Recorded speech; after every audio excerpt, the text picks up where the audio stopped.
Assalamualaikum warahmatullahi wabarakatuh. Perkenalkan, nama saya Rizky Wahyu Perdana dari Fakultas Hukum Universitas Muhammadiyah Surabaya.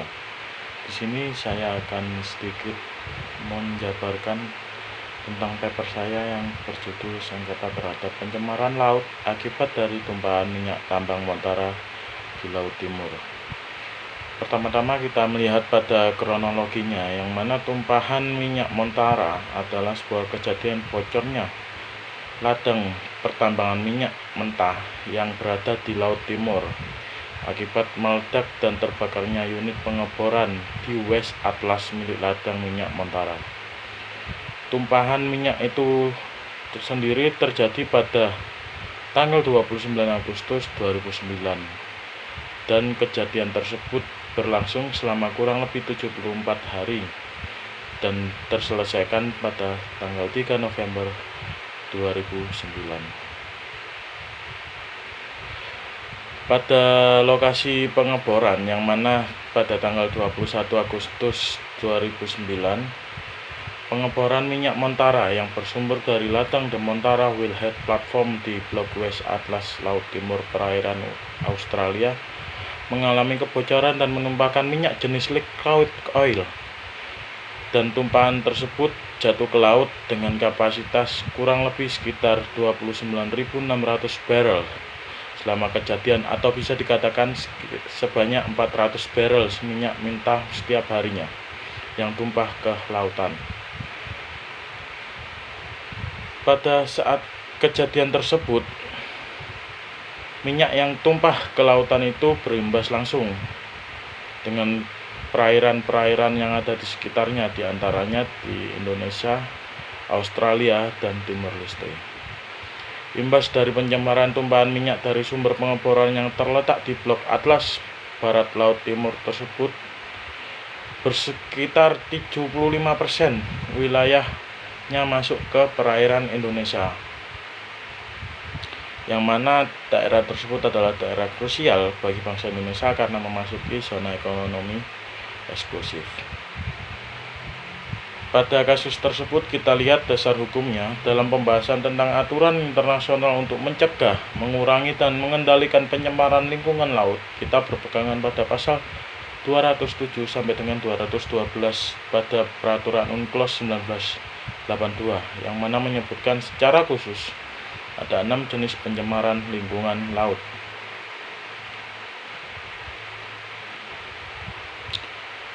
Sebuah negara merupakan subjek hukum internasional yang paling utama dan terpenting dibandingkan subjek hukum internasional lainnya.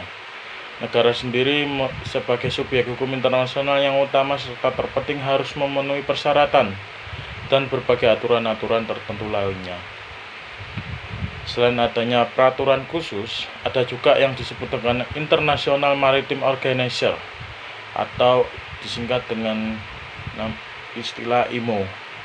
IMO sendiri adalah suatu badan khusus persatuan bangsa-bangsa dalam bidang maritim yang disahkan dalam konferensi pers PBB tentang maritim di Jenewa pada tahun 1984. Penyelesaian sengketa terhadap pencemaran yang diakibatkan oleh tumpahan minyak Montara di Laut Timur di dalam langkah awal untuk menyelesaikan suatu sengketa dapat melalui suatu perjanjian.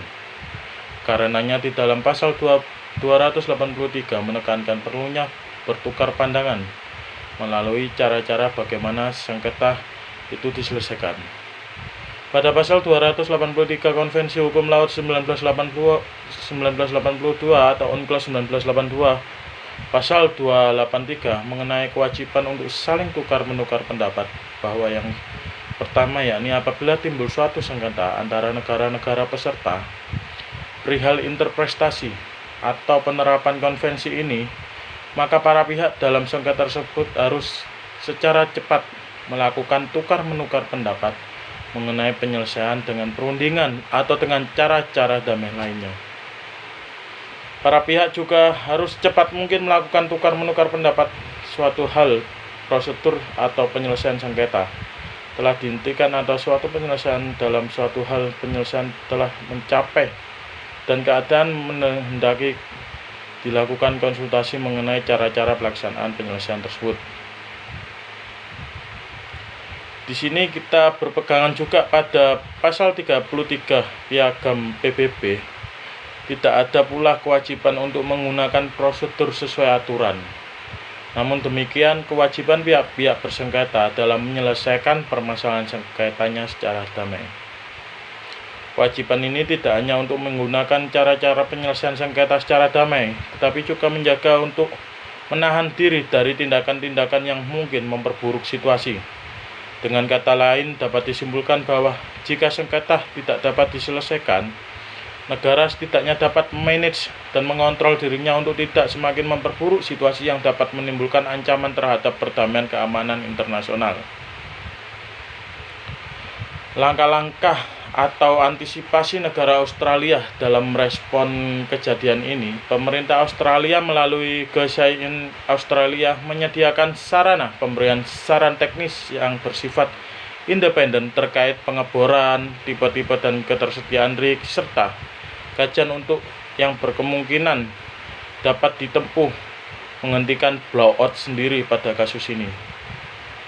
Pemerintah Australia juga mendukung sebuah kajian bersama terkait operasi pengeboran sumur baru yang mana telah direvisi dengan tujuan untuk menghentikan kebocoran pada sumur bor yang terjadi.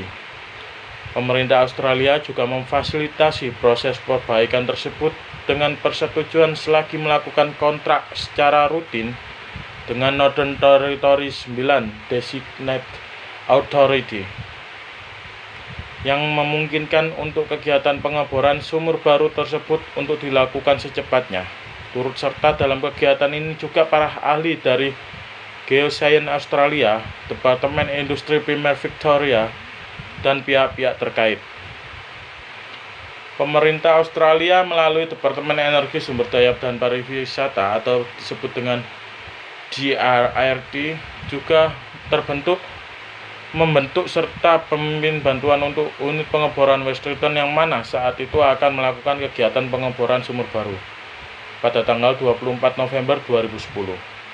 Komisi penyelidikan mengeluarkan laporan yang mana berisi 100 penemuan-penemuan dan 105 rekomendasi atas insiden tersebut.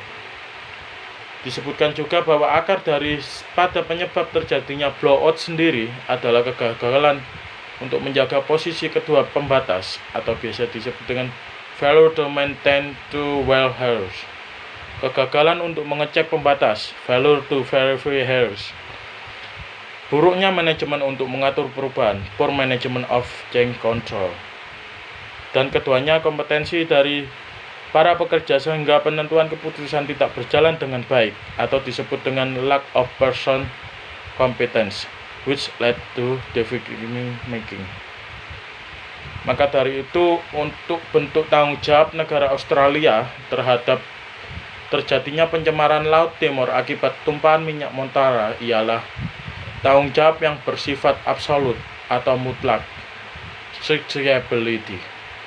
Karena negara Australia memberikan izin kepada perusahaan tersebut untuk melakukan pengeboran di wilayah ZEE negaranya. Seperti tertera dalam UNCLOS pasal 139, yaitu negara yang menyebabkan kerugian negara lain akibat kegiatannya harus dikenakan ganti kerugian atas dampak yang merugikan negara lain tersebut. Kita lihat di sini ada pasal 139 UNCLOS 1982 yang berisi tentang tanggung jawab untuk menjamin pentaatan dan kewajiban membayar ganti rugi. Di sini ada 3 poin. Yang pertama, negara peserta harus bertanggung jawab